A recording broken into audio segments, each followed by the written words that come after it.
Ceci est un livre audio autogénéré par Google. Livre, Le notaire de Chantilly. Auteur, Léon Gozlan. Chapitre 1. Assez, Caroline, voici la nuit, vous n'y voyez plus, remettons à demain nos réflexions sur cette lecture qui a paru si vivement vous toucher. Essuyez vos yeux, mon enfant, et ne rougissez pas d'une sensibilité bien naturelle à 18 ans. Ce livre me plaît, sans me flatter d'en sentir comme vous tout le charme, je reconnais qu'il est écrit avec une rare simplicité. Les personnages y portent l'empreinte de ce roi, qu'il imposait à tous ceux qui l'approchaient. Majestueuse et réservée, la passion s'y exprime en termes choisis. Mademoiselle de Clermont est un beau livre, mais ne l'oubliez plus sous cet acacia comme hier au soir. Il est encore taché par la rosée de la nuit dernière. Vous êtes distraite, Caroline, depuis quelque temps. Voilà des branches qu'on n'a pas émondées, elles embarrassent l'allée des tilleuls manque de sable, le bassin d'eau, l'eau n'a plus de poissons. Mais vous ne m'écoutez pas, ce livre vous a tout ému, nous le relirons encore une fois cette année, Caroline. Je vous remercie, monsieur, de votre bienveillance. Je suis heureuse plus que je ne saurais dire de ce que vous partagiez quelquefois mes goûts, mais je n'ai pu retenir mes larmes en songeant que la catastrophe de ce livre a eu lieu à quelque distance de nous. Hier encore nous avons foulé l'allée, où monsieur de Melun fut mutilé par un cerf. Nous apercevons les restes de ce château que Louis XIV honora de sa présence une fois dans sa vie, et si la Révolution, comme vous me l'avez appris, n'en avait abattu les hauteurs, le soleil éclairerait à cette heure les croisées de l'appartement où mademoiselle de Clermont fut forcée de figurer, la mort sur le visage, aux quadrilles du roi, tandis que son mari expirait dans d'horribles douleurs. Quelle grande époque, n'est-ce pas, monsieur? Que de monuments n'a-t-elle pas laissé? La vertu et la liberté, mon enfant, en fondent seules de durables sur la terre. Voyez deux exemples qui se touchent. Les Condé ont bâti un palais digne d'abriter des rois, et un hôpital bien modeste où sont reçus les sexagénaires du canton. Les révolutions et la mort ont détruit le palais et ses maîtres, l'hôpital est encore debout, écoutez, sa cloche sonne la prière du soir. Caroline se tut, elle craignait d'avoir blessé les susceptibilités peu aristocratiques du vieillard. Quittant le banc d'osier sur lequel elle était assise auprès de monsieur Clavier, elle se leva pour passer dans la serre. Monsieur Clavier, rêveur un instant puis cherchant tout à coup où sa jeune amie pouvait être, l'y suivit à pas lents. Caroline donna un dernier coup d'œil aux camélias, et s'assura par le thermomètre que la chaleur intérieure de la serre s'élevait à 15 degrés, elle arrosa ensuite quelques amaryllis trop chauffés par le than. Monsieur Clavier ne tarda pas à lui faire remarquer le danger de rester plus longtemps exposé à la vapeur chaude et chargée de l'atmosphère. Elle s'était plusieurs fois trouvée indisposée au milieu de la concentration de ces odeurs émanées d'arbustes vivaces de la Chine et du Japon, volatilisées par une température artificielle et la lente réverbération des rayons solaires. Il est vrai que cette serre était à peu près la seule distraction de Caroline, et l'occupation favorite de monsieur Clavier, qui y consacrait les soins ingénieux d'un amateur passionné des belles plantes. Elle prenait une partie de la façade de la maison, et elle se prolongeait ensuite le long du mur latéral de clôture, opposant sa cloison de verre taillé à carreaux au souffle inégal de l'air. Des brassées de plantes grimpantes couraient à l'extérieur le long de ces carreaux, comme pour regarder leur sœur plus favorisée à travers l'obstacle transparent qui les séparait. Lorsqu'une journée sereine luisait, 1000 insectes ailés s'abattaient en bourdonnant autour du pavillon végétal, vaste cloche sous laquelle les 4 parties du monde étaient représentées par des enlacements, des jets, des grappes, des couleurs, des parfums. Mais son plus bel ornement était celle qui, chaque matin et chaque nuit, visitait cette famille étrangère, ranimant par un peu d'eau la vie des unes et dorant par un rayon de chaleur le calice des autres. L'Ève de ce paradis diaphane était Caroline de Meilhan. Caroline et monsieur Clavier sortirent de la serre. Monsieur Clavier s'empara de l'arrosoir, redressa de ses doigts tremblants sur son passage les tiges des plantes abattues sous la rosée, et par une allée bien sablée du jardin, il se rendit au corps de logis, appuyé sur Caroline, qu'il regardait de temps en temps avec des yeux pleins de sollicitude. En ce moment, Chantilly, sa vaste pelouse, sa ceinture de chênes et de tilleuls, sa ligne de maisons blanches rangées l'une à côté de l'autre comme pour laisser passer avec respect le grand prince qui a planté ses tilleuls, ses chênes et bâti ses maisons blanches, la forêt, le bourg, le château, tout était coupé par deux zones, l'une de lumière, l'autre d'obscurité. Le bois de Sylvie, et le château que ce bois couronne étaient dans l'ombre. Quelle magnificence qu'un coucher de soleil en face d'un château, et d'un château assez antique et assez moderne à la fois pour faire dire à l'observateur sans poésie, que c'est riche, et aux voyageurs respectueux envers les choses passées que c'est beau. Derrière le glacis tendre et violet produit par la dégradation des tons lumineux, les parterres du château se montraient avec la même netteté de dessin que le nôtre dut obtenir en les traçant sur le vélin avec la règle d'ivoire et l'encre de Chine. Le pastel de Watteau n'aurait pas disposé avec plus de coquetterie ces vases de marbre Médicis, frappés en guise d'anse, de têtes de bélier en plomb, ces petites statues allégoriques, ces bouquets de dahlias des parterres. Les parterres de Chantilly sont célèbres jusqu'en Angleterre, d'où l'on vient pour les admirer. Au loin, à droite et à gauche de ces parterres, resplendissent mollement aux yeux des plaines de gazon qui d'ondulation en ondulation, vont se confondre et couler avec des pièces d'eau, où voguent à l'abandon des cygnes, des feuilles tombées et des batelets dorés, escadres montées jadis par des dames de la cour.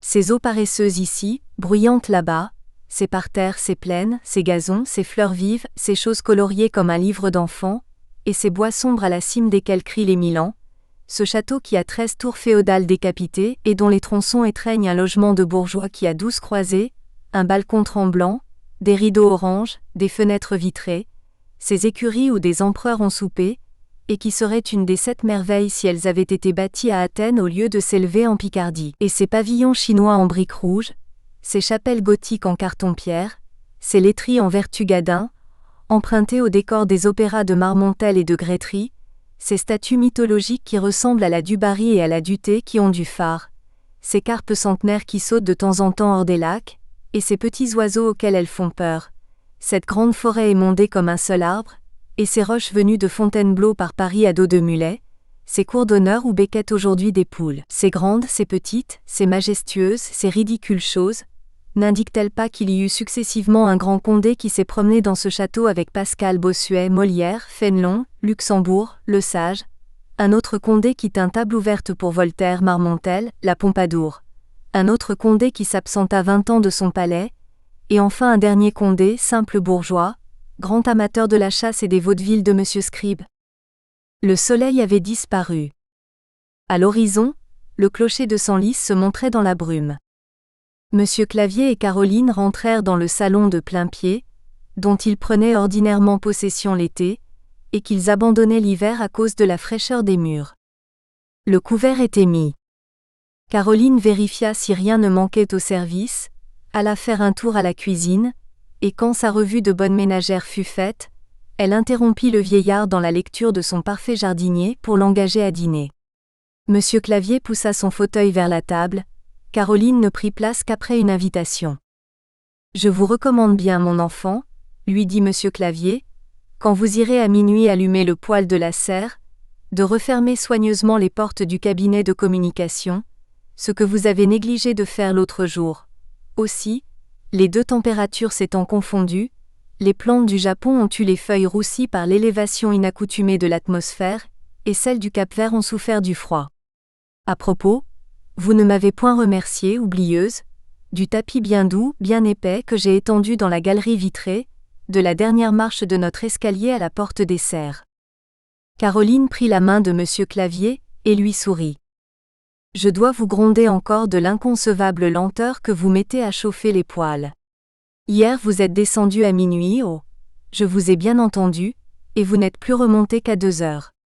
Vous aimez beaucoup à lire dans la serre, la nuit, je le sais, Caroline, mais prenez-y garde, les fleurs et nous ne pouvons guère vivre ensemble, notre haleine les flétrit, leur parfum nous asphyxie, il faut que nous les tuions ou qu'elles nous tuent. » D'après ces quelques paroles, bonnes sans doute, mais tempérées par beaucoup de réserve, il eût été difficile de dire le rang que Caroline occupait dans la maison. Elle ne se livrait point à de grossiers travaux domestiques, ses mains blanches le disaient assez, pourtant Caroline était habituellement éveillée comme la bonne, à 5 heures l'été, à 6 heures l'hiver. On voit même qu'elle se levait à minuit pour renouveler la chaleur artificielle des serres, charge délicate du reste, et qu'on ne doit pas confier à l'insouciance des domestiques, sous peine le matin en allant visiter ses bâches, de trouver ses palmiers et ses ananas rôtis. Caroline repassait en partie son linge, et taillait elle-même ses robes. Auprès de M. Clavier, elle accomplissait d'autres devoirs que l'usage lui avait rendus indifférents, mais qui eussent effrayé par leurs détails minutieux un moins bon caractère que le sien. Cette soumission que l'on conçoit très bien chez le domestique qu'on paye ou dans l'enfant qui vous aime, étonnait chez Caroline, qui n'était ni la domestique ni l'enfant de M. Clavier. Il résultait pour elle, de cette nuance qui n'était pas l'autorité, qui n'était pas la servitude, une position singulière dont les voisins et à Chantilly on a pour voisin tout le monde n'avait jamais deviné le sens en pénétrant curieusement dans l'intérieur de M. Clavier. L'inégalité d'âge entre lui et sa jeune protégée faisait taire la calomnie, mais elle ne suffisait pas pour retenir l'indiscrétion. Les rares amis que M. Clavier recevait dans l'intimité, son notaire, son médecin, quelques agriculteurs, avaient difficilement l'occasion de parler à Caroline, qui descendait peu lorsque des étrangers étaient au salon, mais ceux-ci, pour ne l'avoir aperçue que quelquefois à la dérobée, n'en avaient pas moins été frappés de sa modestie et de sa grâce. Elle eût été du reste, fort embarrassée au milieu d'une société nombreuse, un respect continuel pour l'homme qui n'osait adoucir par des caresses de père, la vénération qu'il inspirait, ni déshonorer la main où s'appuyait sa caducité en la remplissant d'or, avait imprimé à la jeune fille une défiance particulière. Caroline eût répondu avec dignité à qui se serait oublié en lui parlant comme à une servante, et pourtant elle n'aurait su répondre à la déférence qui l'eût traitée en maîtresse de maison. Sa condition douteuse était devenue pour elle une seconde pudeur. Caroline eût rougi de tout le monde. « Pensez-vous, » lui demanda M. Clavier, « que M. Maurice soit actuellement à Chantilly ? » « Je crois, monsieur, qu'il doit s'y trouver. Avant-hier soir encore, il se promenait sur la pelouse avec M. Régnier, son beau-frère. Ses affaires l'appellent si souvent à Paris depuis quelques mois, qu'on craint toujours de faire une course inutile en allant chez lui. Bientôt il faudra prêcher la résidence aux notaires comme autrefois aux évêques de cour. Cependant, je lui ferai une visite demain. Il me semble, reprit Caroline, vous avoir entendu dire que M. Maurice s'occupait beaucoup de politique, ne serait-ce pas là le motif qui le force à s'absenter plus fréquemment ? Vous dites juste, Maurice est dévoué aux idées nouvelles. Je suis témoin du sacrifice qu'il leur fait de sa fortune, de son temps et de ses plaisirs, c'est louable à son âge. Il a 1000 belles qualités, celles surtout que j'ai quelque intérêt à lui reconnaître, de m'écouter sans impatience et sans prévention contre ma vieillesse, dans les longues promenades où il me prête l'appui de son bras, lorsque vous me privez du vôtre, étourdi, pour cueillir des campanules dans les buissons. Oui, Maurice est né pour réchauffer les tièdes et le monde en est empoisonné. Ce jeune homme a du patriotisme pour tout le canton. Je ne parle pas de sa réputation de notaire, il la mérite, c'est tout dire. Dans un bourg comme le nôtre, un notaire est le conseiller, l'ami des habitants, c'est ce qu'il est. Vous avez toujours pensé cela de lui, monsieur ? Il serait flatté d'entendre son éloge se confirmer si souvent dans cette maison. Je crois donc avec vous, Caroline, que ses affaires ne doivent pas souffrir de ses voyages réitérés à Paris. Il a une femme que j'estime, quoique fière, qui prend chaudement ses intérêts. Peut-être n'a-t-elle pas la circonspection de son mari. On parle trop dans ces salons, j'ai trouvé. Mon opinion ne serait-elle pas au fond dictée par la misanthropie de mon âge si peu indulgent, et le résultat de nos habitudes solitaires, à nous, mon enfant, qui causons peu ? On nous appelle les sauvages dans le pays, et vous verrez que nous serons obligés de clouer des planches derrière la grille du jardin. Tandis que vous lisiez ce soir, les habitants nous épiaient du dehors comme des phénomènes effrayants ou curieux. On sonna à la porte du jardin. Caroline, toute rayonnante et tout empressée, courut ouvrir. Pendant ce temps, M. Clavier éclaircit ses lunettes et fit apporter de la lumière, son journal arrivait. En province, on ne se trompe pas plus sur le coup de sonnette du facteur que sur celui de l'ami de la maison. Passons les réflexions, dit M. Clavier en ouvrant le journal, ce sont toujours les mêmes, on les réimprime chaque 6 mois. Que se passe-t-il en Vendée ? Tandis que M. Clavier lit avec attention, sans perdre une syllabe, la correspondance de l'Ouest, Caroline enlève sans bruit les fourchettes et les verres, et glisse doucement sur sa base, auprès de l'étui à lunettes, la demi-tasse de café qu'accompagne le flacon d'eau-de-vie. Au bout de quelques minutes, elle tousse légèrement pour rompre l'attention du vieillard qui, habitué à cet appel, relève sa tête blanche et sourit, prenez-le donc, tandis qu'il est chaud, semble dire Caroline. Elle déplie ensuite son ouvrage de broderie, et la veillée commence pour elle et pour son vieil ami. Au-dessus de cette tête blanche immobile et de cette tête blonde, rapprochée par le travail et la méditation, plane un profond silence qui n'est interrompu que par les oscillations de la pendule. Chantilly est plongé dans le même repos. Il y a 6 ans, lorsque la forêt n'avait pas encore été dépouillée de sa population de cerfs et de sangliers, on était parfois surpris au milieu de la veillée par le cri d'une biche appelant ses fans. Mais depuis, la forêt est morte comme le château. Les cerfs et l'aristocratie s'en sont allés, comme autrefois la féodalité et les faucons, les nobles chasseurs ont suivi les nobles oiseaux. Caroline n'offre aux lueurs de la lampe qui l'isole dans un centre de lumière, au milieu de l'obscurité du salon, que son profil fuyant, et que l'indication gracieuse de sa bouche, sur laquelle elle appuie dans ses pauses méditatives les ciseaux d'acier dont elle se sert pour découper sa broderie. Misérable, s'écrie tout à coup le vieillard en frappant du poing sur la table, en froissant le journal, ces misérables Vendéens, ces fous qui ne valent pas le plomb qui les tue, ont encore égorgé ces jours derniers 20 soldats français logés dans un village. Ce sont bien là les dignes fils de ces fanatiques, que nous avons hachés autrefois.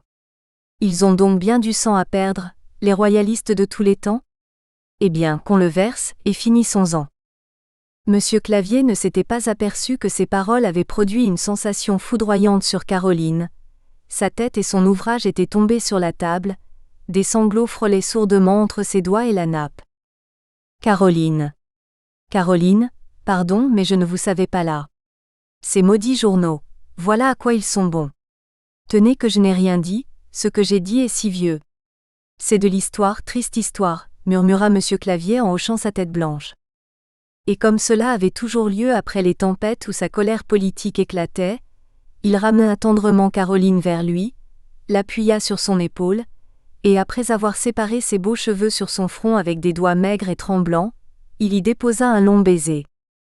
Que ce soit la dernière fois, dit-il, étouffé par ses sanglots, que nous nous serons entretenus de pareils souvenirs. Le passé est à Dieu, qu'il en soit le juge, mon enfant. Cette scène, qui n'était pas la première de ce genre, se renouvelait de loin en loin, comme une espèce d'expiation dans la maison de Monsieur Clavier. Elle avait profondément altéré le calme dont jouissaient quelques heures auparavant la jeune fille et le vieillard. Un nuage sanglant avait passé sur un lac tranquille, mais il n'avait fait que passer. Monsieur Clavier se retira à pas lents dans son appartement, laissant Caroline abîmée dans la rêverie douce où la haine n'avait aucune place. C'est le privilège des grandes douleurs d'être suivi d'une longue volupté de l'âme. En s'assoupissant, le vieillard se répéta encore tout bas, ne pas oublier d'aller demain chez Monsieur Maurice, mon notaire. Ce qui vient de se passer m'avertit qu'il est temps. Caroline, dès que Monsieur Clavier fut parti, tira de la poche de son tablier une lettre que le facteur lui avait remise avec le journal, et la lut jusqu'à minuit. Cette lettre ne contenait pourtant que 10 lignes. Monsieur Clavier avait peut-être raison, il était temps. Fin du chapitre 1. Chapitre 2. Heureuse la vie de province. Qui ne s'est dit cela du fond d'une diligence, en traversant emporté par 4 roues, quelques-unes de nos jolies petites villes de France, et en voyant passer comme le paradis passe devant les yeux des damnés, ces maisons basses et tranquilles, et qui ont un reflet de la mansuétude de ceux qui les habitent? L'âme des propriétaires n'est pas moins nette que les 3 marches de leur escalier extérieur, elle n'est pas plus resplendissante que le marteau de cuivre des portes, elle est aussi blanche que les rideaux qui étalent la pureté de leurs plis à travers les carreaux.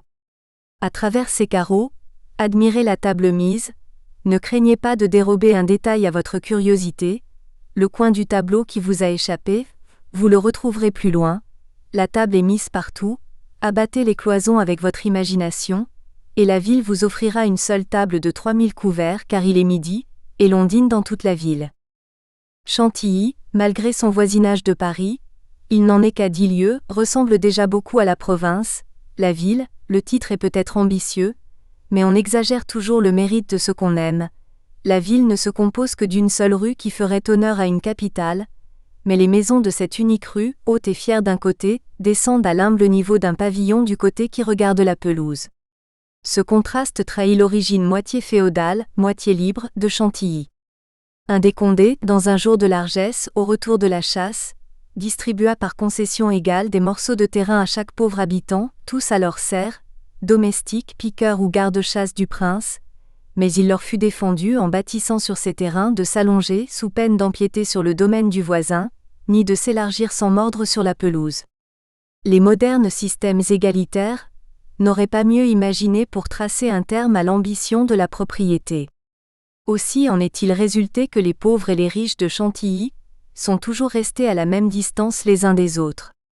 À la même distance, disons-nous, et non à la même hauteur, car ne pouvant s'agrandir, les propriétés de Chantilly se sont élevées à raison de l'accroissement des fortunes. Quelques-unes ont 5 étages, beaucoup sont déjà au niveau du château. Ces bergers, ces gardes-chasse du prince sont devenus de riches industriels, et la considération dont ils jouissent se mesure à la hauteur des pignons. Dieu veuille qu'il n'ait jamais des descendants des Condé pour valets de ferme. Dans cette rue de Chantilly, vers le milieu, si vous avisez une maison dont la porte, toujours ouverte, laisse apercevoir une cour pavée où un cabriolet dételé repose sur ses brancards, au-delà de laquelle le Parisien, avide de campagne, admire un paysage encadré dans les montants de la porte. Si par cette porte, d'où s'échappe l'été, un parfum de chèvrefeuille et de troène, vous voyez passer à peu près toutes les personnes qui pénètrent dans la rue pour d'autres motifs que celui de se rendre chez elles, et d'ailleurs, si vous n'êtes pas distrait au point de ne pas remarquer les 2 écussons dorés qui s'élèvent sur leurs branches de fer aux ailes de l'entrée, vous reconnaîtrez la maison de M. Maurice, notaire. Sa hauteur, 3 étages, jalousie verte, court sur la rue, jardin sur la pelouse. Par une division bien entendue de logements, les appartements affectés aux affaires, à la partie sérieuse de l'existence, prennent jour du côté de la rue, et les pièces consacrées au repos domestique s'ouvrent en face de la forêt. On passe ainsi, sans quitter l'étage, du mouvement du bourg à la solitude de la campagne. Au printemps, la position est délicieuse, percée d'outre en outre par le soleil qui entre d'une part, et par l'air du bois, tiède et résineux qui pénètre de l'autre. Cette rangée de maisons vue à la distance du bois est d'un pittoresque effet. Lorsque les grilles vertes des jardins avancés tremblent dans la raréfaction de l'air comme des arbres dans l'eau, Chantilly semble une vaste serre chaude dépendante du château. À cette illusion de perspective se joint, pour la rendre plus complète aux yeux, le jeu de la lumière sur les vitres, son reflet au fond des glaces des appartements. Ce verre, ces barreaux, ces transparences, cet air, ce jour fascine la vue, qui ne peut renoncer à voir une serre chaude dans ce mirage. L'étude de Maurice est au plein pied, au lieu d'être à l'entresol, auprès de son cabinet, disposition locale peu commode pour la consultation des affaires, mais exigée par Léonide, la femme de Maurice, qui n'aurait jamais souffert que les paysans rayassent de leurs souliers ferrés les carreaux de la salle à manger. Et il faut la traverser pour se rendre dans le cabinet de Maurice. Cette fausse répartition d'appartements oblige celui-ci à se déplacer de l'étude au cabinet toutes les fois qu'un conseil nécessite un entretien particulier. Il est vrai qu'au moyen de cette division, on obtient le silence des clercs, relégué aussi dans les salles basses à la portée des clients. Cette république plumitive ne franchit jamais les 10 marches qui la séparent du patron, excepté pourtant le premier de l'an. Le reste de l'année, le maître clerc seul a le droit de surprendre Maurice à toute heure. 9 heures, l'étude s'emplit d'hommes et de femmes de la campagne. Fermiers, bûcherons, carriers, vignerons, bergers, meuniers, charretiers, maçons, cordiers, charrons, tous en blouse, les guêtres de cuir bouclées jusqu'aux genoux sont assis en zigzag, de manière à confondre dans la ligne perpendiculaire du dos la ligne tangente au talon. Ils se briseraient le cou, au cas de quelque glissade, si leurs bâtons, plantés en échalas, cessaient de s'appuyer à terre et dans la fossette de leur menton. C'est dans cette attitude, commune à tous ceux qui se sont emparés les premiers du banc de chêne qui règne le long des murs, que l'arrivée de Maurice est impatiemment attendue. Les jours de marché attirent une plus grande affluence au notariat. On profite du déplacement pour arranger les affaires. L'occasion est belle pour venir et s'en aller ensemble.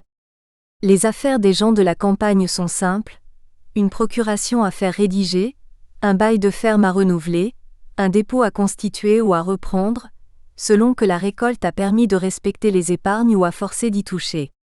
De là des visages rayonnants, d'autres soucieux, beaucoup trahissent leurs bénéfices sur les foins de l'année par une transpiration métallique, Le mouvement qu'ils font pour soulager leur gousset les désigne à la jalousie, parmi les femmes, malheur dans l'opinion, à celles qui laissent déborder un angle de papier sous le pli de leur mouchoir. Conjecture fâcheuse, on retire l'argent placé. Ce ne sont que des conjectures, il est vrai, mais ne suffisent-elles pas pour faire présumer des fortunes qui s'en vont? À tel signe on prévoit que tel champ sera bientôt vendu si l'on veut ensemencer l'autre, et ces prévisions, rarement en défaut, sont la mesure de l'accueil qu'on ménage à chacun.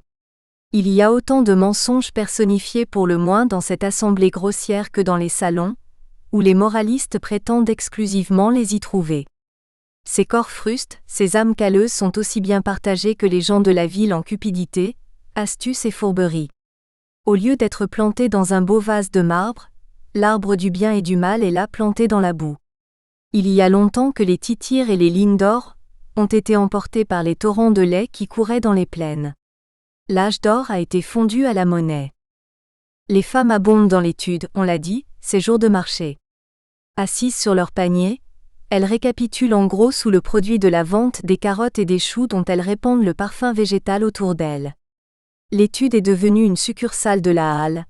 Elle s'encombre de clients qui tous, avant de s'enchaîner par les formes solennelles du contrat, sont bien aise de répéter une dernière fois la comédie de générosité dont ils ont en chemin étudié les rôles. Allez en croire, n'est-ce pas par pure amitié que celui-ci vend, que celui-ci achète? N'est-ce pas à la seule fin de gratifier le notaire, le timbre et l'enregistrement qu'ils traitent et contractent? Voyez.